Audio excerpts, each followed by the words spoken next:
the role of surfactant. I will also discuss about ventilation-perfusion ratio and compliance and elastance. So before proceed to the details of surface tension, we need to know why surface tensions is important and how the surface tensions actually produce, and how the different types of surfactant molecules helps maintain the surface tensions of lung alveoli. If you see the inner walls of the lung alveoli, you will find a thin layer of liquid, right? This thin layer of liquid contains the water molecule. Just outside the thin layer of liquid, there is an air. Means the lung alveoli produce air-water interface.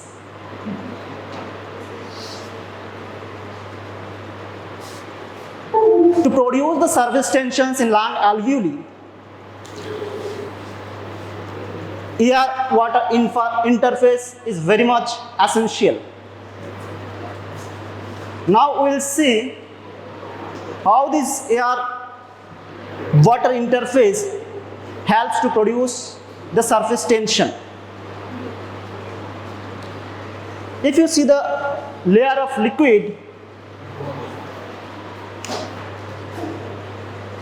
you will find some of the water molecules are present in the deeper parts of the layer. At the same time, some of the molecules are present at the surface of the liquid layer. So here, if you see the characteristics of water molecules in two different positions, you will find some differences. So what are the differences? Let's say this is the alveoli. This is the inner layer. This is layer of liquid, which is a very thin layer. Just above the thin layer, there is an air molecule, right? So here, both the layer, air layer, as well as thin layer of water produce a surface called air-water surface or interface. So air-water interface is very much essential to produce the surface tensions inside lung alveoli. Now suppose I am taking some of the parts from this alveoli structure. This is the annulus form, and here these are the epithelial cell, and just above the epithelial cells, this is the layer of liquid, right?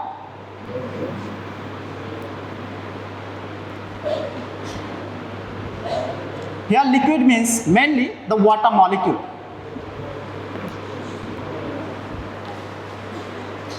If you see the water molecule presence here in the layer, they show two different properties. The water molecules which are present in the deeper part of the layer, they show some cohesive tension. Means these water molecules is attracted by neighboring water molecules from all the different directions, right?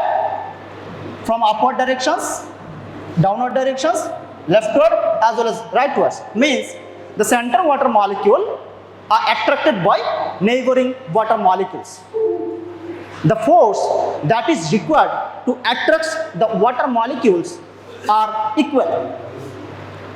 See, the force that is required to attract these molecules by neighboring molecules is equal. It means the net force or net force of attraction for this particular water molecule is 0, right? Due to the net force 0, this water molecule easily can move in the liquid layer, right? But if you see the molecules which are present in the surface, these are the water molecules which are present in the surface, right? These molecules also attracted by neighboring water molecule. But see, suppose this is the water molecule present in the surface, which is attracted by the molecule presence downward of the surface molecule, attracted by the molecule present in the left side, as well as the molecule present in the right side. But there is no molecule presence above the surface water molecule, right? Means there is no attraction force which can attract the molecules upward, right? It means for the surface water molecule, the net force is not 0, right? For the surface water molecule, the net force is not 0, right? Since the net force for surface molecules is not 0, it causes, or due to that reasons, the surface water molecule always try to move towards inward, right? They always try to move towards inward. All the surface water molecules always try to move towards inward. But what we see, out of all the surface water molecules, some of the molecules are able to move towards inward, right? Due to the movements of these water molecules towards inward, it creates some gap here, right? It creates some gap here, right? Though there is a gap, but there is some other water molecule presence here in both the left side as well as right side of that surface water molecule, right?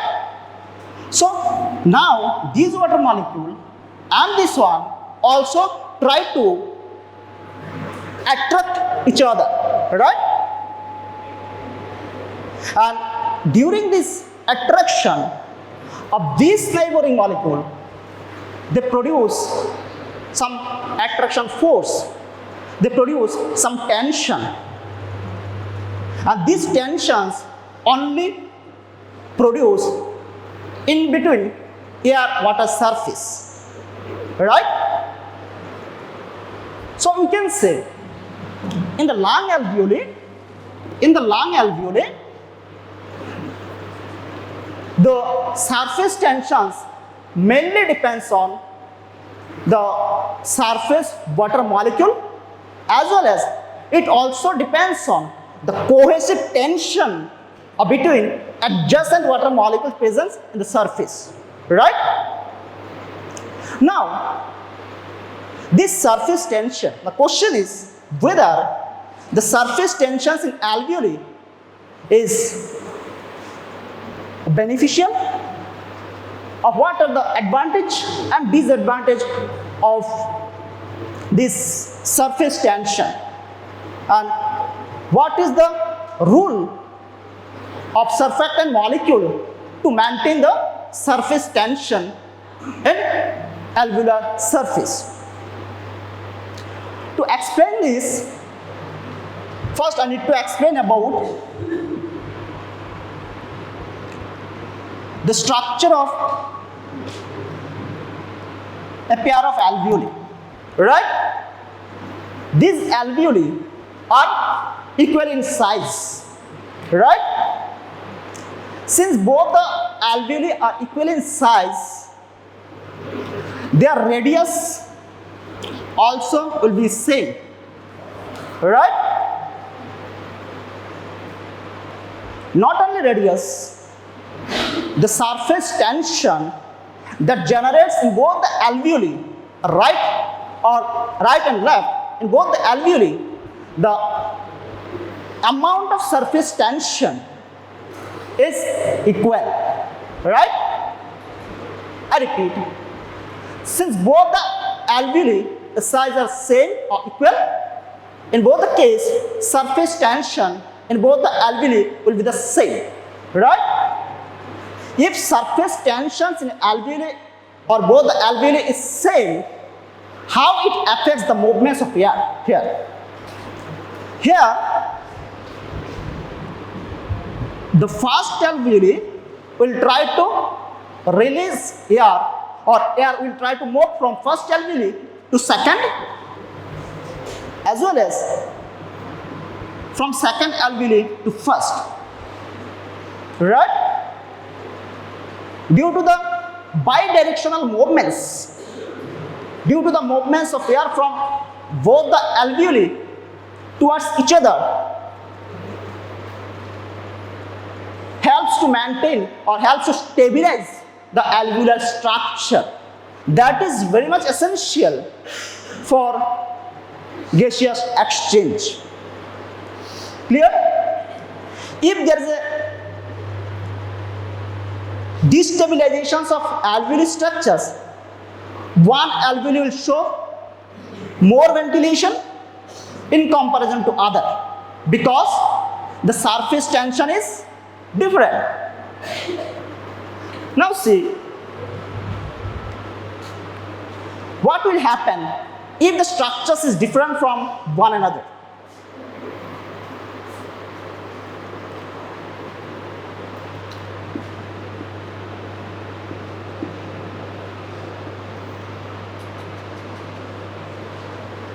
Again, these two alveoli, one is larger than another, means the radius of this alveoli is more than the radius of this alveoli, right? The smaller the alveolar structure, higher will be the collapsing pressure, right? And the collapsing pressures depends on the amount of surface tension present on that particular alveoli.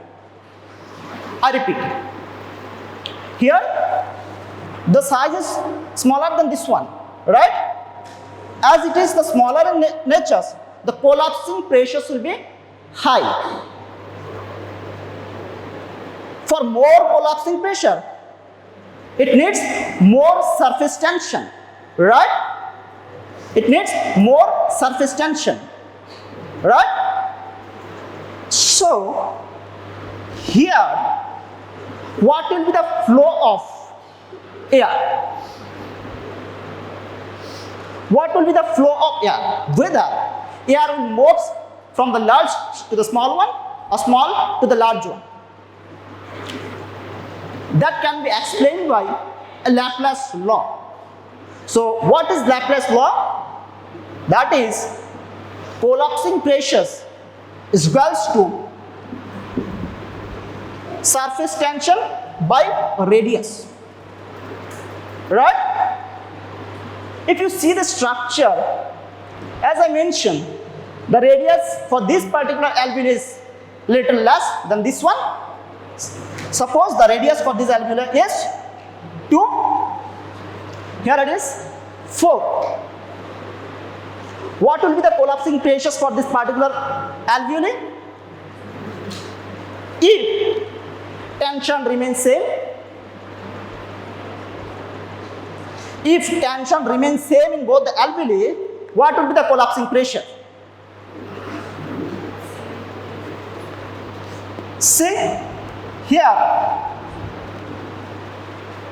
suppose tension here is 10, or surface tensions in the first alveoli is 10, for example, and radius here is 2, right? So, collapsing pressures will be 10 only for the first one. For the second one, as I mentioned, tension is same. Though it is little bit n less than this one, but surface tension is same, right? But radius is different. Radius is 4 here. So what will be the collapsing pressure? Collapsing pressure is 5 here. It means though it is larger in size, but the collapsing pressure here is less in comparison to first one. The alveoli in which the collapsing pressure is more, it will try to squeeze very tightly, right? So that air will move from smaller alveoli to the larger one, right? And larger alveoli will be more ventilated in comparison to smaller alveoli. Am I clear? I repeat, here in both the alveoli, the radius is same, but the size is different. And in both the case, the surface tension is same. As for example, so what we have seen, the collapsing pressures for the first alveoli is 10 here, and for the second one it is 5 here. Means collapsing pressure is more here in this case compared to this. Since the collapsing pressure is more here in the small alveoli, it will try to squeeze very tightly so that air will release from smaller alveoli to larger one. Due to the movements of that air from smaller to the larger alveoli will be more ventilated, which destabilize the alveolar structure, which destabilize the alveolar function. It means it is not actually advantageous, right? Right? It is, we can say, it is harmful because it not maintains the ventilation. Now question is, how this process or how these mechanisms related with the perfusion, right? As you know, the ventilation is the inhalation and exhalation process, right? If you see the normal amounts of ventilated air, that is the tidal volume, is around 500 ml, right, in normal condition. But here it is more ventilated, means the amount of air here in this particular alveoli is more. So what is perfusion? Perfusion, it is the flow of blood that involved with that is presence in the pulmonary capillary that involved with the gaseous exchange. I repeat, suppose there is a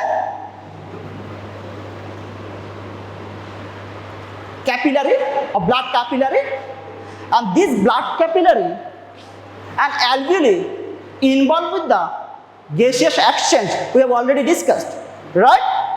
To exchange the gases, it needs the difference of partial pressure. So here I want to compare, I want to relate the ventilations with the blood flow, which is known as ventilation perfusion ratio, right? Ventilation perfusion ratio. So what is perfusion here? Perfusion means the flow of blood. So why flow of blood through this capillary is important? It is important is because it carries the deoxygenated blood, right? At the same time, the blood also carries the oxygen. So for the proper gaseous exchange, it needs to maintain the proper amount of air in the alveoli as well as proper amount of blood flow should be there in the capillary, so that number of carbon dioxide molecules can bind with sufficient number of hemoglobin molecule, right? Now question is, since there is a more ventilation during the transfer or flow of blood, all the air molecules will not be able to bind with a normal amount of blood flow, because the air quantity or gaseous molecules is much more here, right? It means in this particular case, it is not normal, right? Now, if you see this one, it is underventilated. Why? As because the collapsing pressure, right? Now, the number of gaseous molecules here is less, but the flow of blood in normal conditions, it is more than required. More than required means the blood which is required for or required to carry the gaseous molecules presence here in the alveoli. Here also the ventilation perfusion will not be the normal one, and it is only because of the imbalance of ventilation. It is only due to the structural difference in both the alveoli, right? So, if I ask one question, what is the normal value of ventilation perfusion, or what is the normal ventilation perfusion ratio? What is the normal ventilation perfusion ratio?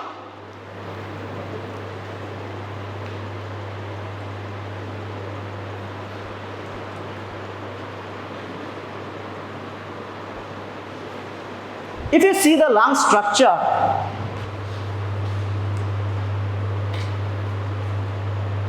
the lungs are divided into different segments, right?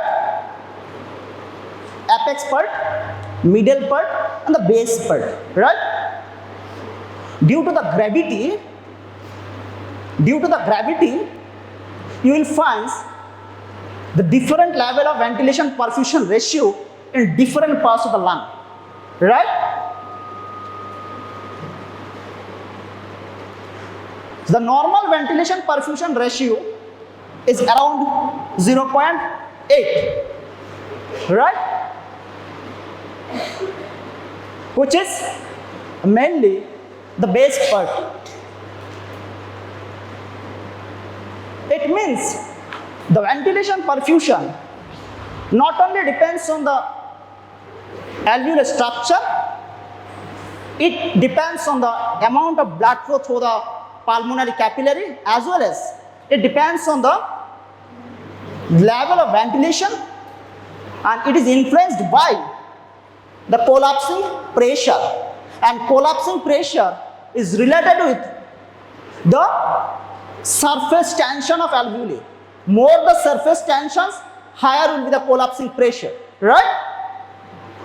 Now, if I ask how to normalize the surface tension, what is the role of surfactant?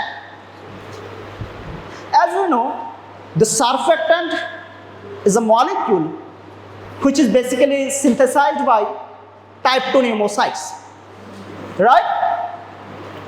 That is present in the inner lining of alveoli, right? And type 2 pneumocytes produce 4 different types of surfactant protein, right? Surfactant proteins A2, surfactant protein D. If you see the functional characteristics of all the surfactant proteins, you will find some differences. But the most important function that is carried out by surfactant protein is it reduces the surface tension, right? It reduces the alveolar surface tension.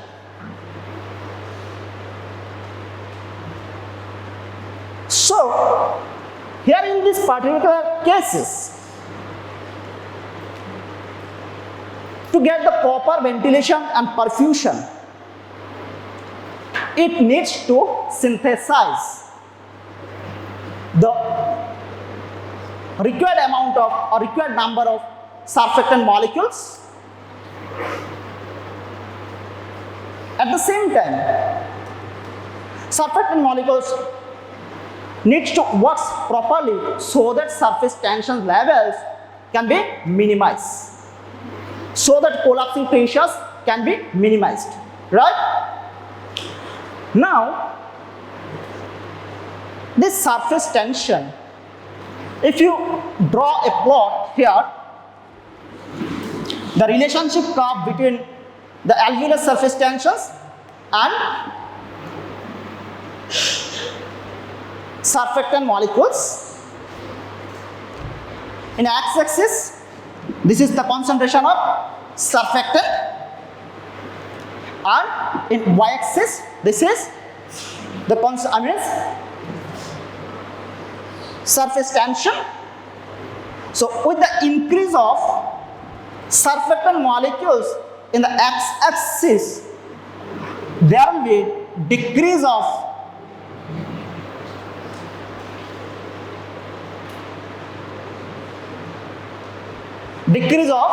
surface tension. See the curve? As I mentioned, surfactants is very much important for proper functioning of lung. Surfactants is very much essential for proper gaseous exchange. Why? As because it links with it maintains the collapsing pressures, it reduces the surface tension that allows the molecules to pass from one side to another.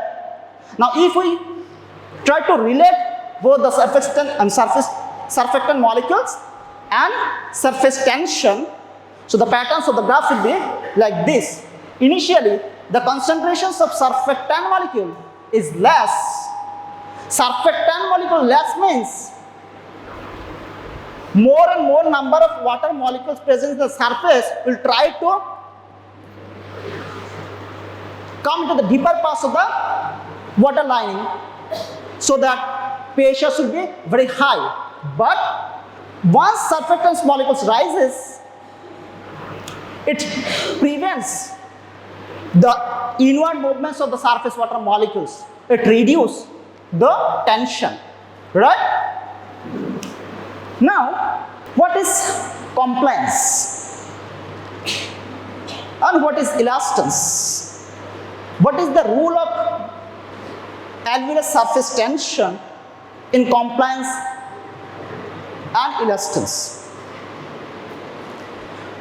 If I define the terms compliance, it is nothing. It is the features by which the alveolar molecules can stretch. Means it is the ability of the molecule by which the molecules can be stretched. Alveolar wall can be stretched, right? Stretchability. Whereas the compliance means it is the recoiling nature. Both are inversely proportional. If the compliance is more, its opposite one will be the less. Now, we will try to relate this compliance with the alveolar surface tension. We will try to relate the surfactant molecules with the compliance. The term compliance, it is nothing, it is the ratio of del V by del P, right? So, del V it is the volume changes in the lung alveoli, and it is the pressure changes. It means we can define the compliance by defining every unit changes in the pressure, how much volumes are changing, that is compliance, right? I repeat, for every unit changes in the pressure, how much volume is changes in lung alveoli is called the compliance, right? Now, let us take one example.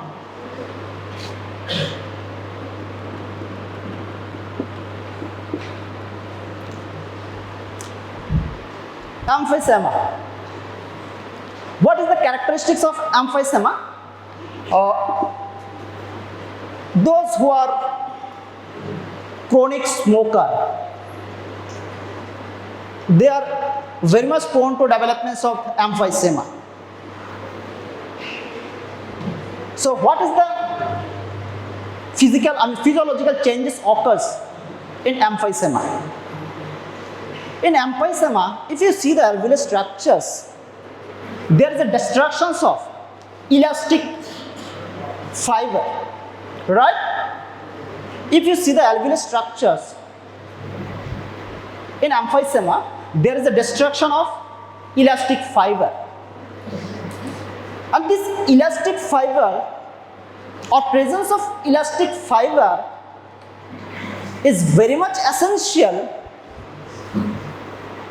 to maintain the recoil or recoiling of alveoli. As I mentioned, elastance is nothing, it is the recoiling property, right? It is the property by which the alveoli can get back its original shape, that is the elastance, right? Whereas compliance is the stretchability, right? Now, what actually happens here in emphysema? As I mentioned, in emphysema,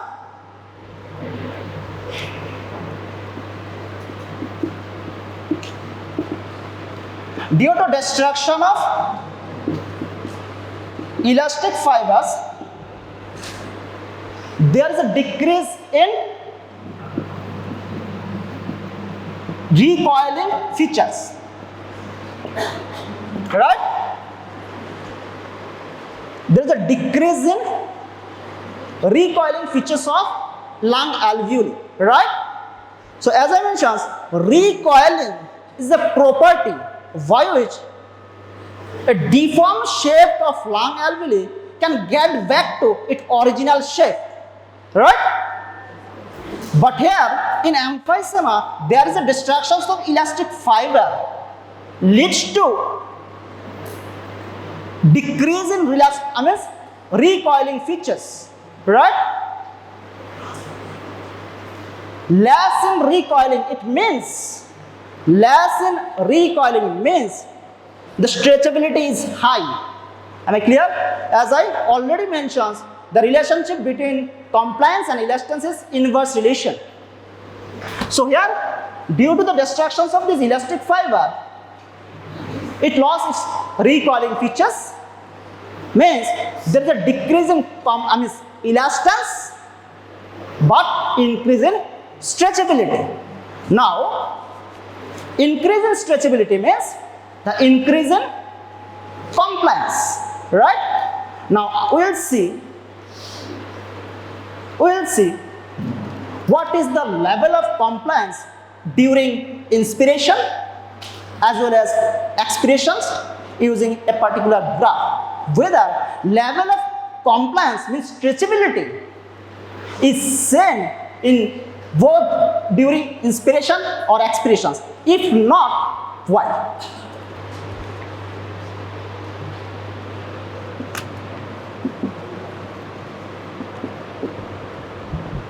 So here, if I ask question,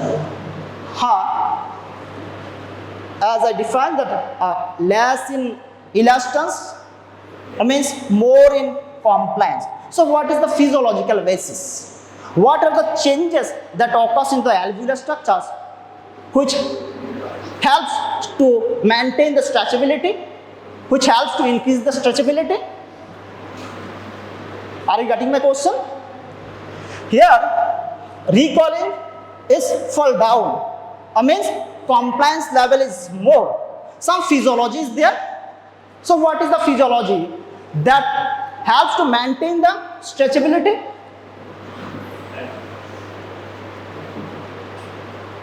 What will be the collapsing pressures in higher compliance? What will be the alveolar surface tensions during higher compliance?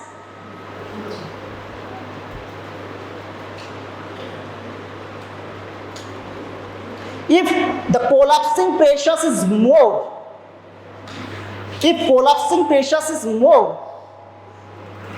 surface tensions also will be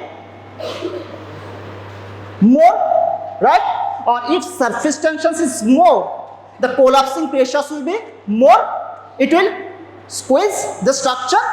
Now, so here what will be the collapsing pressure in this particular conditions, and what will be the surface tension level, whether surface tension will be more or less during higher compliance.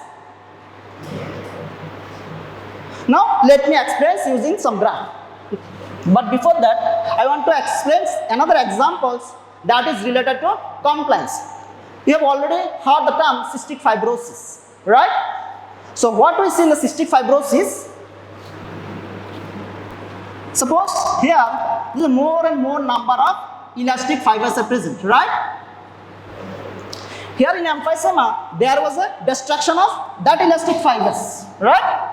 Due to that recoiling nature changes.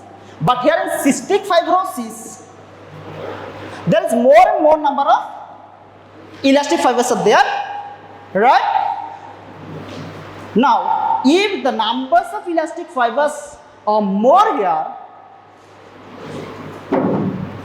how it will affect the surface tension, how it will affect the collapsing pressure, and how it is related with the compliance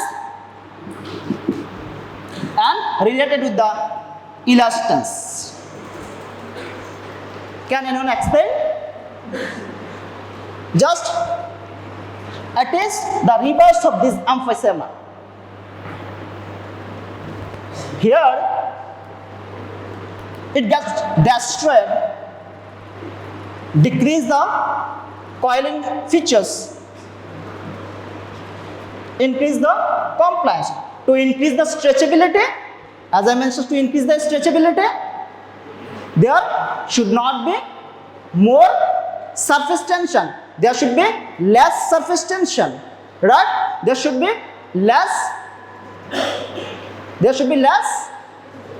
pressure, right? But here in this particular case, as the alveolar structures contains more and more number of elastic fibers, it somehow affects the surface tensions. So what is the effects of surface tensions here? See,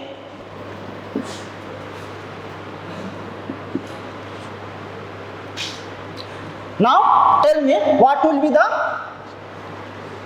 alveolar surface tensions here and what will be the pressure. I have already given the clue. We are discussing about cystic fibrosis, right? We have already given the clue. In cystic fibrosis, there is a decrease in compliance, means there is a less stretchability. Decrease in compliance means less stretchability, and there is an increase in elastance, means more recoiling features. The alveoli are able to get back to its original shape, right? Now to get back to its original shape, or to decrease the compliance level, what should be the collapsing pressure and what should be the alveolar surface tension? कोई बोलो?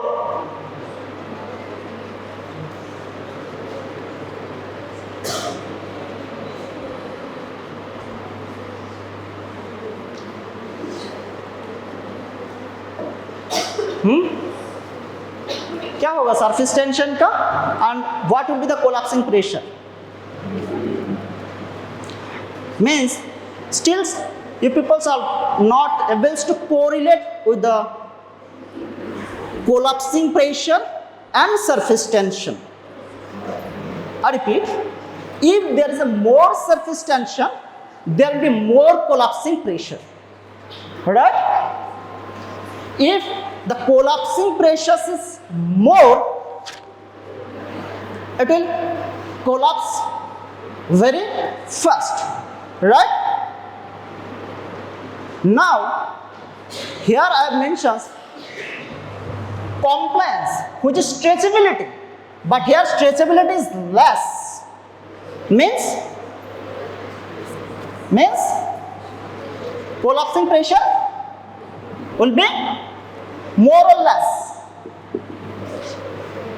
Surface tensions will be more or less.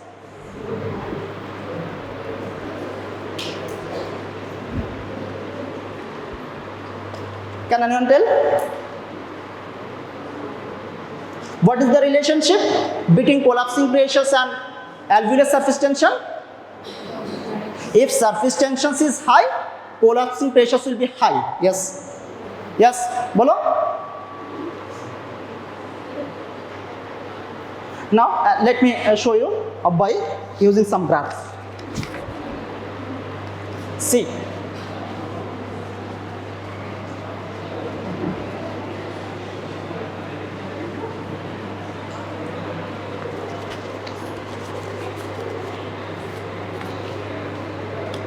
Please maintain silence, please. Huh?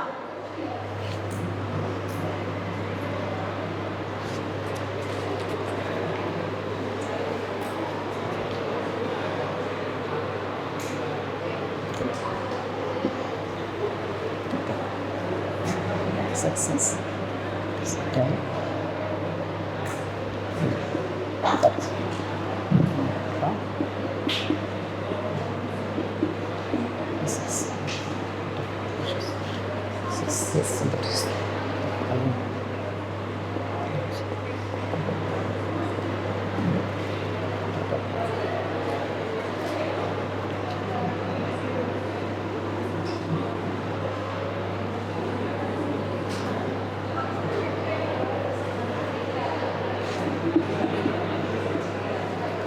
Maintain silence, please.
See,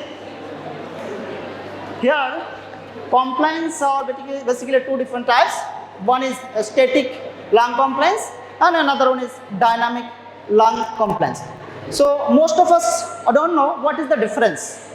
The difference is, in case of static lung compliance, there is during static lung compliance there is no exchange of gas, right? There is no breathing during static lung compliance, called breath holding time or resting time, right?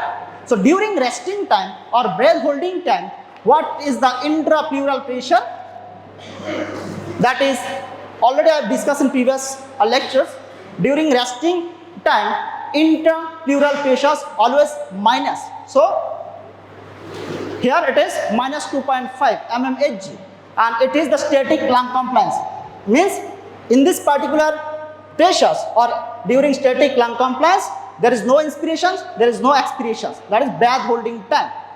Now we are going to change the pressures in the x-axis, right? What is the maximum intrapleural pressures sorry, minimum intrapleural pressures. The minimum intrapleural pressures is -6 here, right?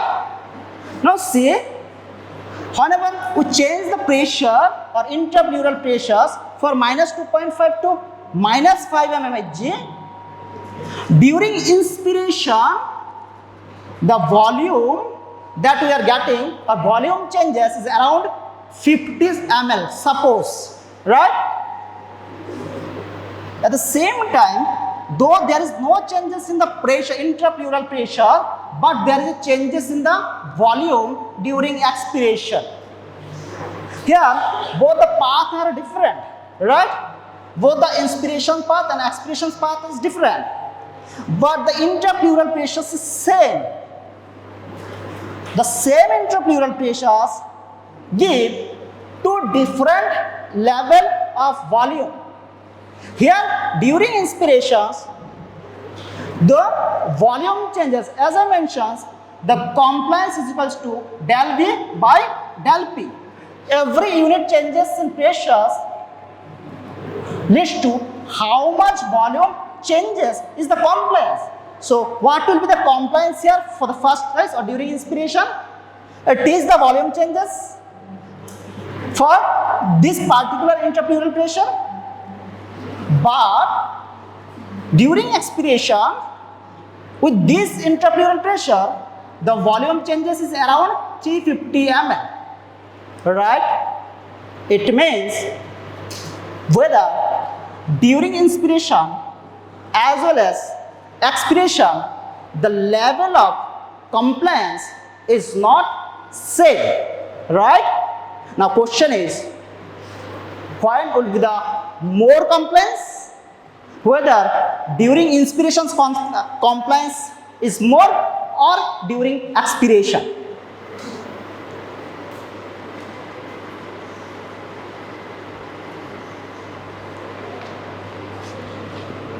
If you see the theory,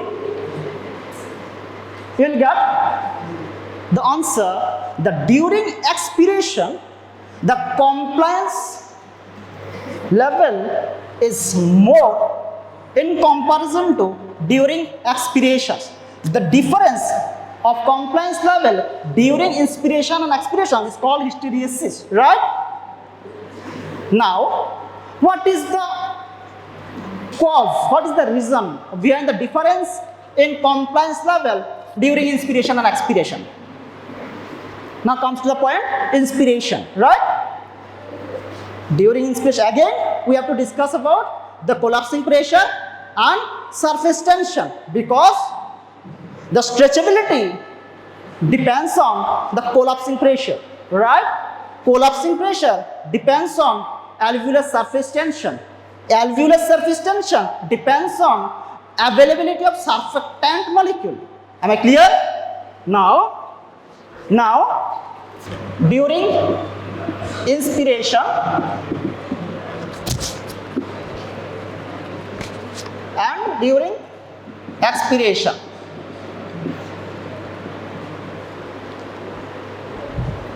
we will ask some questions from this parts in your upcoming exam.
See here.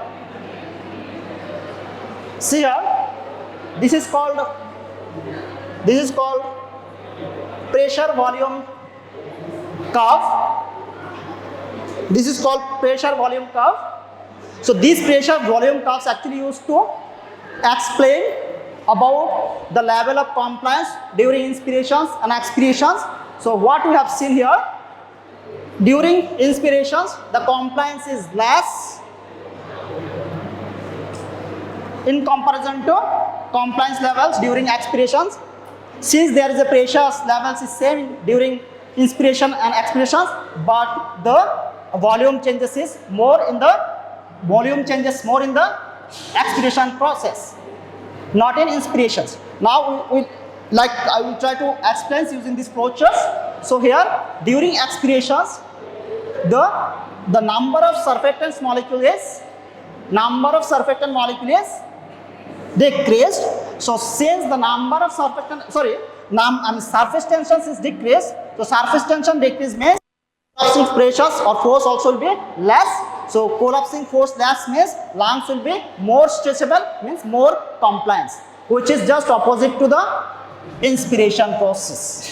So this is what is the relationship between the compliance and surface tensions, and this is just a basic explanation how to explain the compliance using volume pressure curve. So I hope the topic that I have discussed today that is little bit clear now, and if still you have any doubts and queries, please discuss with me, and I am available here in the physiology room. Okay, thank you.